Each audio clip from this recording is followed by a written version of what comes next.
ये जो तीसरे होते हैं बड़े हरामी होते हैं, विवाद करा देता है। ये सिर्फ रिश्ता तोड़ने में इनको मजा आता है।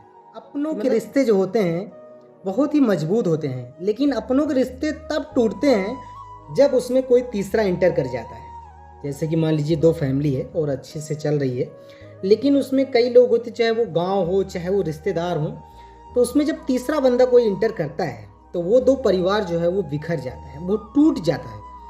लेकिन जो टूटता है वो तो सोचता ही है कि चलो कोई बात नहीं, अब जो हो रहा है क्या ही कर सकते हैं।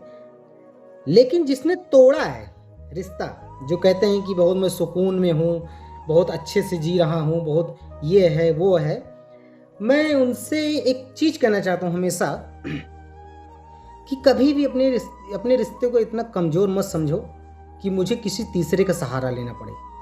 ठीक है, वो जो तीसरा होता है वो सिर्फ मज़े लेने के लिए होता है।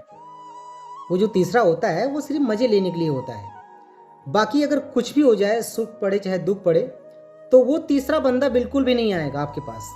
जो आपके घर के बगल में रहेंगे, जो आपके हमेशा पास रहते हैं, आपके फैमिली वाले ही आपके पास हमेशा खड़े रहेंगे। चाहे आप कितना भी झगड़ा कर लीजिए, चाहे आप कितनी लड़ाइयाँ भी कर लीजिए, हमेशा आपके साथ खड़े रहते हैं और हमेशा आपके साथ खड़े भी रहेंगे। ऐसा नहीं कि नहीं खड़े होते हैं। तो कभी भी रिश्ते को इतना कमज़ोर मत होने दीजिए कि किसी तीसरे का सहारा लेना पड़े या किसी तीसरे के चलते जो रिश्ता टूट जाए।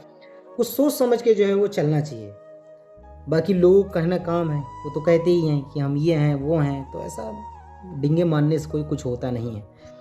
तो हमेशा एकदम सहज से रहना चाहिए। अपने परिवार अगर चलाना है तो किसी तीसरे का अगर जब इंटरफेयर होता है तो ज़रूर वो रिश्ता या परिवार जो है वो ज़रूर टूट जाता है। तो कभी किसी अपनी लाइफ में या अपने रिश्ते में तीसरे को आने ही मत दीजिए।